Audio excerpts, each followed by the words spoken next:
오늘부터는 복음의 훈계를 거부하는 자들이라는 제목으로 설교했던 찰스 스펄전 목사님의 설교를 통해서 이사야 28장 12절의 말씀을 묵상하겠습니다.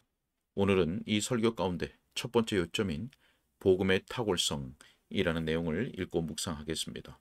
먼저 본문의 말씀을 읽겠습니다. 전에 그들에게 이르시기를 이것이 너희 안식이요 이것이 너희 상쾌함이니 너희는 곤비한 자에게 안식을 주라 하셨으나 그들이 듣지 아니하였도다. 아멘. 설교 내용을 읽도록 하겠습니다.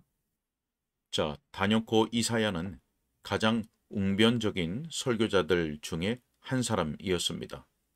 하지만 그들이 듣지 아니하였다고 기록된 것처럼 그는 그가 대상으로 말하는 사람들의 귀와 마음을 얻지 못했습니다. 이스라엘이 그의 경고를 거절한 것은 설교자의 잘못 때문이 아닙니다. 모든 잘못은 그 불순종하고 거역하는 민족에게 있습니다.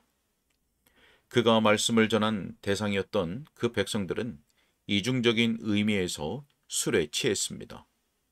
그들은 포도주에 만취해 있었으며 그것이 너무나 일반화되었기에 이 악에 대해 이사야는 이렇게 말했습니다.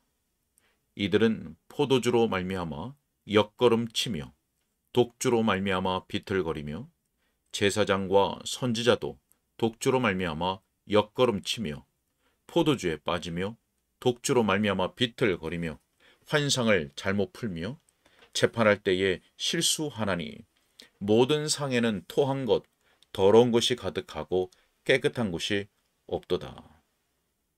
자, 복음 진리의 요점을 무디게 만드는 것으로서 폭음과 무절제보다 더 강력한 것이 무엇이겠습니까?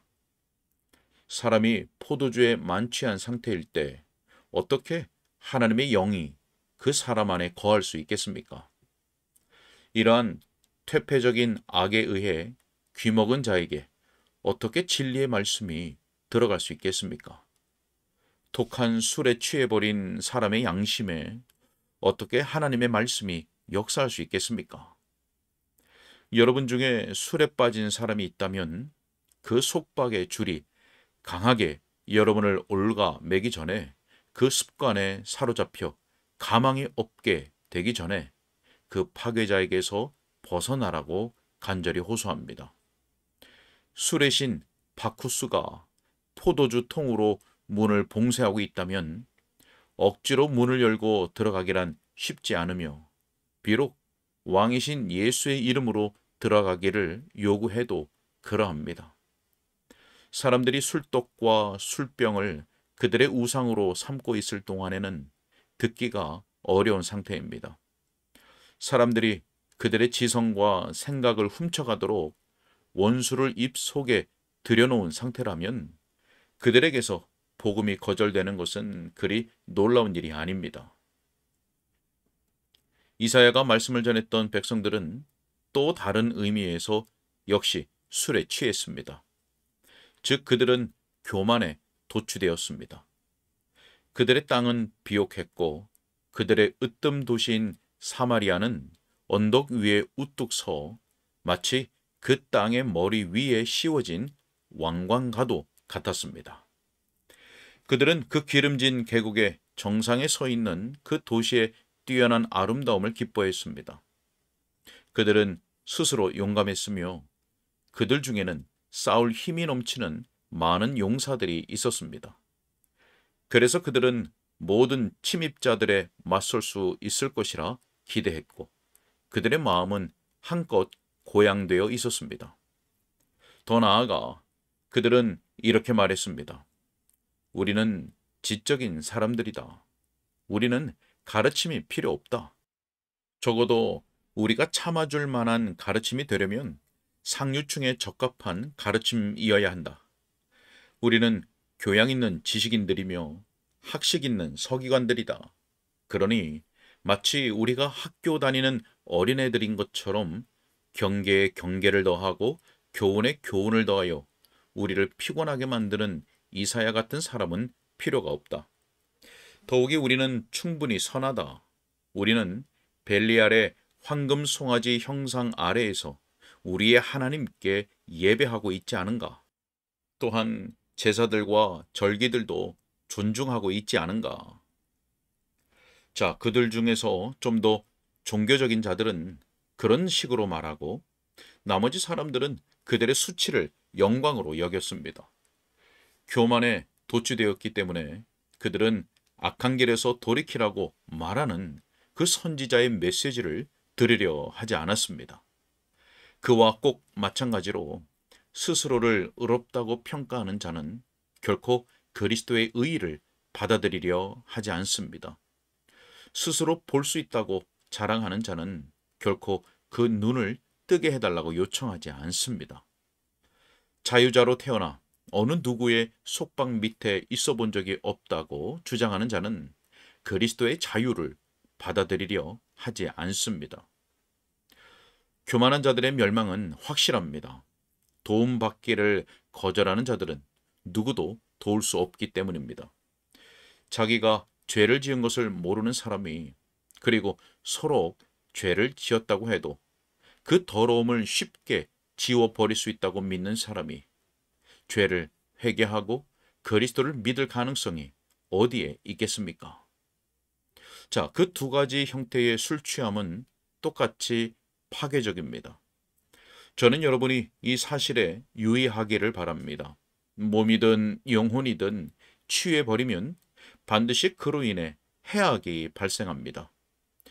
제가 몸의 취함에 반대하는 말을 하면 많은 사람들이 기뻐합니다. 저는 할 수 있는 한 그것에 대해 진지하게 말해야 한다고 느낍니다. 그것은 흉측한 악이기 때문입니다. 자, 하지만 저는 술에 취하지 않은 사람, 완전한 금주가에게도 다른 종류의 취함을 경계하라고 호소합니다. 만약 우리 중 누구든 우리 자신의 절주 때문에 교만에 취한다면 그것은 우리의 영혼의 파멸을 초래합니다. 우리가 절제하고 금욕을 한들 그것 때문에 자랑할 이유는 전혀 없으며 만약 절제하지 못한다면 그것을 크게 부끄러워해야 합니다. 술 주정뱅이가 아니라는 이유로 교만에 취하지 말도록 합시다. 만약 우리가 그렇게 허황되고 어리석다면 우리는 술에 취해서 망하는 것과 마찬가지로 교만 때문에 망하고 말 것이 틀림없습니다. 어떤 사람이 술을 끊을 때 저는 정말 기뻐합니다. 하지만 저는 그 동일한 사람이 자기 신뢰를 버릴 때 훨씬 더 크게 기뻐합니다. 만일 그렇게 하지 않으면 그 사람이 술을 끊었어도 여전히 정신을 못 가누어 복음을 거절하고 자기 자신의 고집으로 은혜를 거절하는 상태에 머물 수 있기 때문입니다. 성령께서 그러한 슬픈 상태로부터 우리 모두를 건져 주시길 바랍니다. 자, 저는 오늘 아침에 이사야가 성공을 거두지 못한 것으로 인해 격려받는 느낌이 든다고 고백합니다. 그들이 듣지 아니하였다 라고 그가 말할 때 저는 제 권면에 관심을 기울이지 않는 자들과 관련하여 저 자신을 위로합니다. 아마도 그것이 제 잘못이 아닌 것은 이사야의 잘못이 아닌 것과도 마찬가지일 것입니다. 자, 하여간 이사야가 우리가 전한 것을 누가 믿었느냐라고 부르짖었을 때에도 계속해서 말했다면 이사야보다 훨씬 못한 저로서는 더욱더 인내하면서 저의 혀가 움직이는 한 내 주님의 메시지를 전해야 할 것입니다. 혹 하나님이 완고한 자들에게 회개를 허락하실지 모르며 그들의 막힌 길을 여시고 그들의 굳은 마음을 부드럽게 하실지 모르기 때문입니다. 자, 그러므로 다시 한번 시도해 봅시다. 평안의 복음을 다시 한번 전해보도록 합시다. 복되신 성령께서 우리와 함께 하신다면 우리는 복음을 헛되이 전하지 않을 것이며 오히려 비둘기들이 둥지의 창으로 날아드는 것처럼 사람들이 예수께로 달려올 것입니다. 자, 먼저 복음의 탁월성에 대해 숙고해 봅시다. 그것은 본문에서 우리에게 제시하고 있는 바와 같습니다.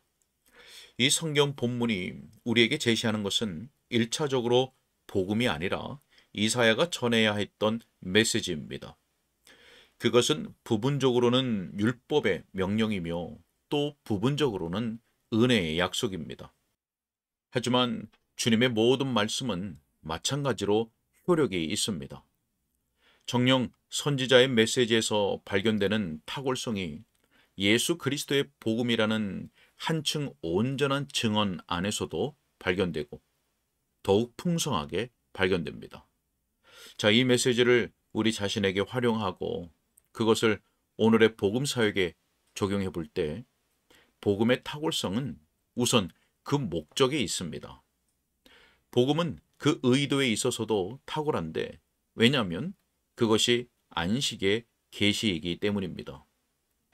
우리는 그리스도의 대사들로서 여러분에게 평온, 평화, 침착, 안식을 전하기 위해 보냄을 받았습니다.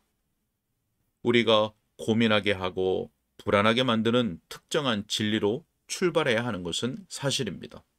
하지만 우리의 목적은 기초를 파는 것이며 거기에 안전한 돌들을 깔고자 하는 것입니다. 복음의 창시자의 입에서 직접 떨어진 복음의 메시지는 이것입니다. 수고하고 무거운 짐진 자들아 다 내게로 오라. 내가 너희를 쉬게 하리라. 자, 베들레헴 위에서 천사들이 노래했습니다. 땅에서는 하나님이 기뻐하신 사람들 중에 평화로다. 복음의 목적은 사람들을 근심하게 만드는 것이 아니라 그들의 근심을 달래는 것에 있으며 그들을 끝없는 논쟁으로 이끄는 것이 아니라 모든 진리 가운데로 인도하는 것에 있습니다. 복음은 그리스도의 속죄의 피로 말미암은 완전한 죄의 용서로 인하여 양심의 평안을 줍니다.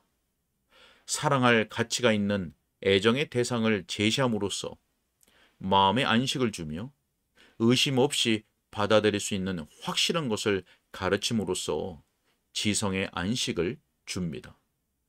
우리의 메시지는 지혜로 추측해낸 것들로 구성되지 않으며 인간의 내적 의식을 연구함으로써 고안된 것도 아닙니다.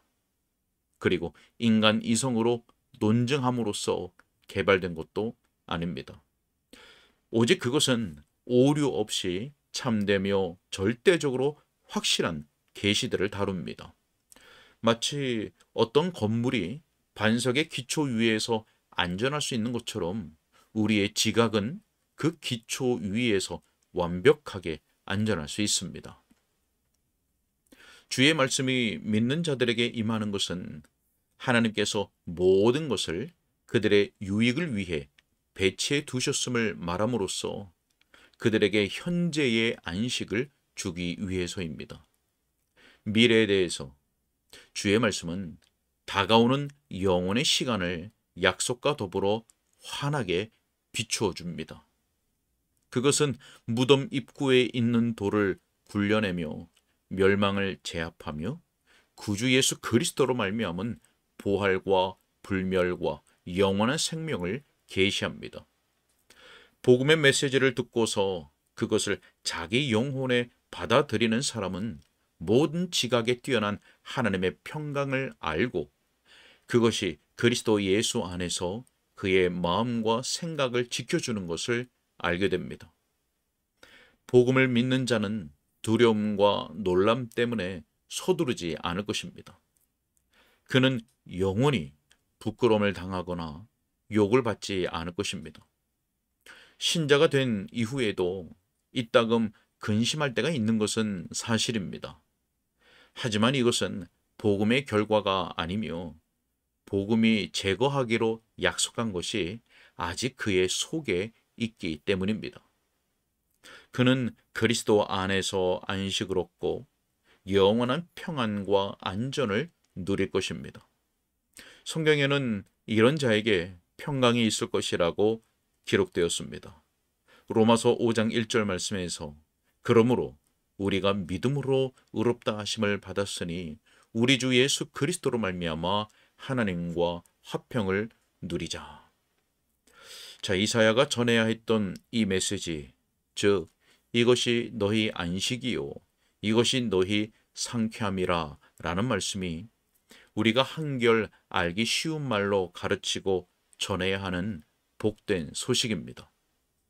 그리스도 예수 안에서, 저 속죄의 희생이 되신 분 안에서, 그 중보자를 통한 위대한 은혜의 계획 속에서 우리는 곤비한 자에게 안식이 있고 무거운 짐을 진 영혼에게 달콤한 안식이 있음을 말하는 것입니다. 저 복되신 구주의 발치에 와서 그분에게 자신을 맡기면 여러분은 그러한 안식을 얻을 것입니다. 주 하나님으로부터 주어진 우리의 권위 있는 메시지는 안식의 계시입니다. 주께서는 순종하는 마음을 가진 자들에게 그들이 평온한 안식의 땅에 거할 것임을 약속하셨습니다. 자, 그 이상으로 그것은 안식의 원인입니다. 이것이 너희가 곤비한 자로 쉬게 하는 안식이라. 자, 우리 구원의 복음은 안식하라고 하는 명령일 뿐 아니라 그 자체 안에 안식의 선물을 담고 있습니다. 우리 주님이 말씀하십니다. 수고하고 무거운 짐진 자들아 다 내게로 오라. 내가 너희를 쉬게 하리라. 나는 마음이 온유하고 겸손하니 나의 멍에를 메고 내게 배우라. 그리하면 너희 마음이 쉼을 얻으리라. 자, 복음을 마음에 받아들이면 그것이 심오한 평안을 창조하며 양심의 모든 소란과 분쟁을 누그러뜨리고 하나님의 진노에 대한 불안을 제거합니다. 그리고 지존자의 뜻에 거역하는 모든 반역을 잠재웁니다. 성령의 능력에 의한 영혼 속에서의 그런 활동으로 인해 깊고도 복된 평화가 생기는 것입니다. 자, 우리가 이러한 하나님의 평강을 알고 소유하게 되기를 간절히 바랍니다. 자, 그러므로 복음은 평안을 말하는 메시지이며 또한 평안을 창조하는 메시지입니다. 보내시는 이는 평강의 주이시며 수여자이십니다. 그분의 효력 있는 능력이 함께 역사하여 복음이 신실하게 전파되고 정직하게 받아들여지는 곳이라면 영혼의 은밀한 내실에서 평화를 창조합니다. 자, 또한 이 안식은 특히 곤비한 자들을 위한 것입니다. 이것이 너희 안식이요 이것이 너희 상쾌함이니 너희는 곤비한 자에게 안식을 주라. 자, 만일 여러분이 몇 년 동안 평강을 찾으려 노력해 왔지만 아직 그것을 만나지 못했다면 여기 여러분이 찾아왔던 그 값비싼 진주가 있습니다. 만약 여러분이 율법을 지키려 수고하고 애를 썼지만 그래도 실패했다면 여러분의 양심이 얻기를 갈망했던 의, 그 이상의 것이 여기에 있습니다. 십자가에 못 박히신 예수 안에서 여러분은 그 모든 것을 찾을 수 있습니다. 그분은 하나님으로부터 나와서 우리에게 지혜와 의로움과 거룩함과 구원함이 되셨기 때문입니다.